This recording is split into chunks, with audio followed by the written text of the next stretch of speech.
उन शब्दों के बाण, तो उनके तो करक पड़ती है कलेजे के अंदर, उनको शांति कहाँ, उनको चैन कहाँ। और कबीर साहब ने तो यहाँ तक कहा है, जब बोला मारा मारा उठ गया तो बोला कमाने नहीं हाथ में उठाएंगे, कि हमने जिसका बाण मार दिया वो जब वो उठ गया तो साहिब कबीर कहता है कि कमान हाथे नहीं लगाऊंगा, कमान कि धनुष उठाना ही बंद कर देंगे। और बात भी सही है, क्योंकि जिनके लग गई जा करके उनकी तो फिर दशा वही जानते हैं, दूसरा उसका अंदाजा भी नहीं लगा सकता।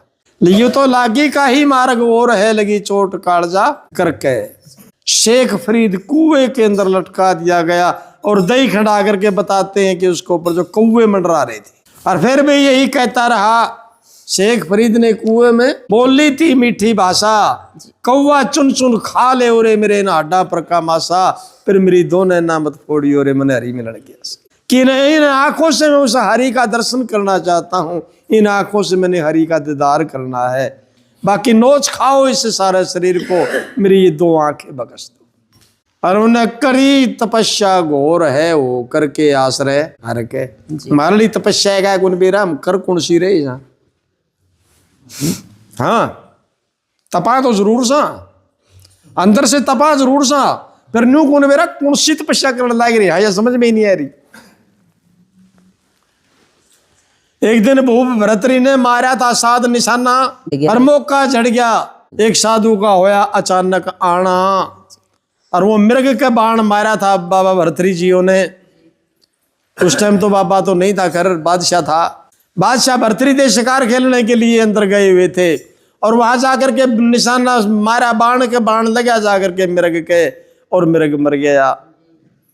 इतने में के साधु के आने हुए, और दुआ सलाम हुई, देखा उस महापुरुष को, और भरतरी जी ने कहा कि यू मुर्दा मृग जीवा दे साधु नी तो तार दरो यू बाणा, कि पाखंडी है तू, क्यों बाणे का लाज लगाए फिरता है, अगर तू है साधु तो इस मृग को जिंदा करके दिखा। उसने जिंदा कर दिया, ढोर है बना शिष्य परीक्षा करके। और वो साधु कोई और नहीं बाबा गोरखनाथ जी थे, क्योंकि भरतरी जी गोरखनाथ के शिष्य थे, यहीं से उनका शिष्य बने थे। और यहीं से गोरखनाथ जी ने परखा था उसको कि ये जीव तो निकालने योग्य है।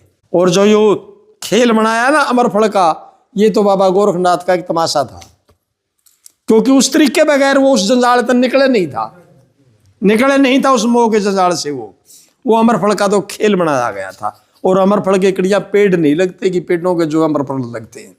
और फिर उन्हीं का भांजा गोपी चंद साधु होलिया ले ली न्या भगमा बाणा, सत पकवानी खावणिया रे पड़ा घर घर अलख जगाना, रंग महला में सोमणिया पड़ा धरती में बिस्तर लगाना। ऐसे ऐसे दौर से गुजरे हैं विरागी। और जिसके जो है 16 रानी और 12 कन्या थी, गोपी चंद जी हो गए। और 2 ही बहन भाई थे, ये माँ का नाम मैनावंती था। कर लंबा है दृष्टांत तो। और जब लेकर के जब बन करके फकीर चला तो दीवारों का टक्कर लगी थी उन रानियों की, मृगों जैसी डार को छोड़ करके निकला था। दीवारों का करलाट माच गया महलों के अंदर, नहीं देखा पाछा करके, पीछे मुड़ करके देखा ही नहीं। तो लागी तो उनके थी हमारा के लाग रही है, हमारा कुछ नहीं लाग रही, हमारा लाग रही सारी बकवास है। तो भाई लागी का मार्ग और कहे बाजिंदा ठाओ, ऊंट ने बाजिंदा पठान थे जी। और युद्ध करने के लिए जा रहे थे, ऊंटों के ऊपर मरुस्थल की बात थी।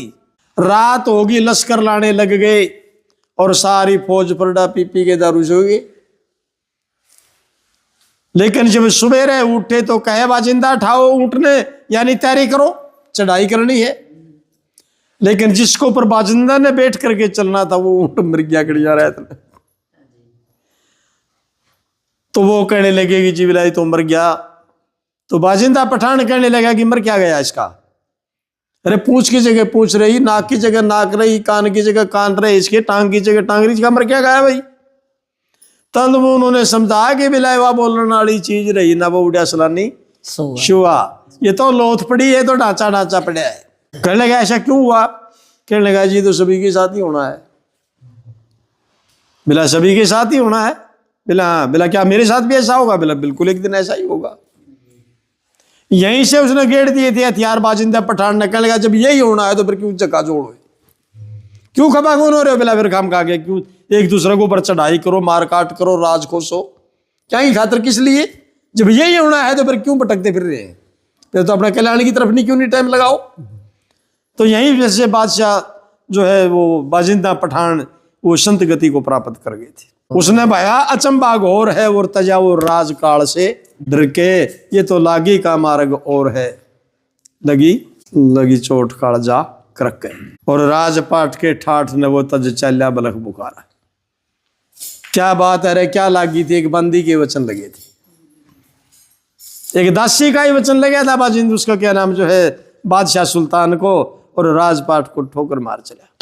राजपाट के ठाठ को तज चल्या बलख बुखारा, पर 5% पोशाक थी आजकल पे कंधे गुद्दड़ भार्या, यानी 5% में कितना वजन हो? इतने वजन की जो है रेशमी पैरा करता भी हो तो, और आज जो है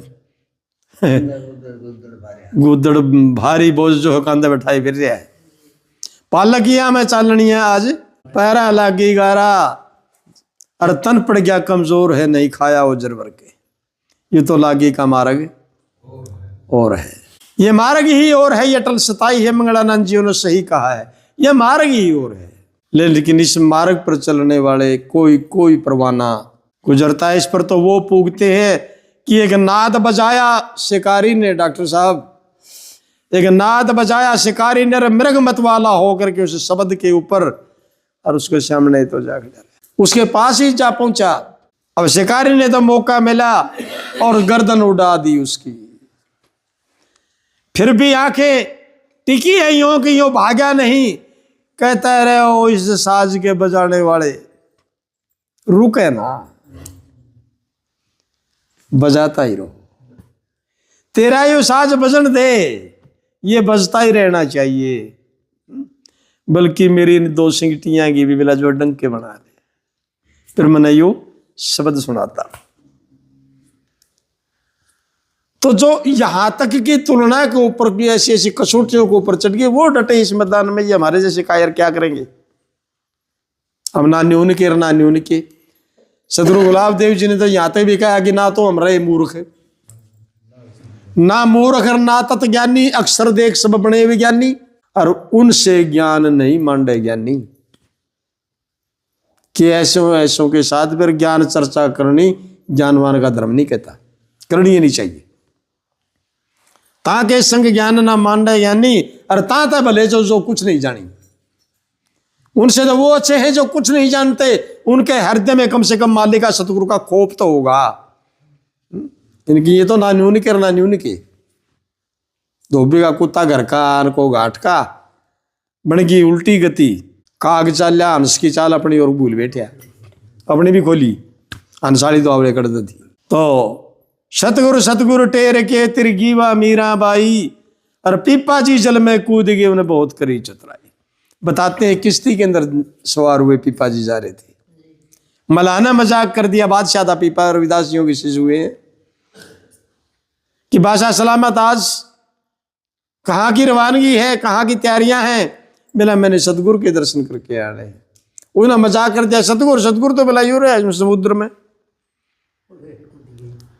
बस एक किश्ती में तो उठा, बोला फिर मन तो काम नहीं चाहिए, समुद्र में छलांग मार गया।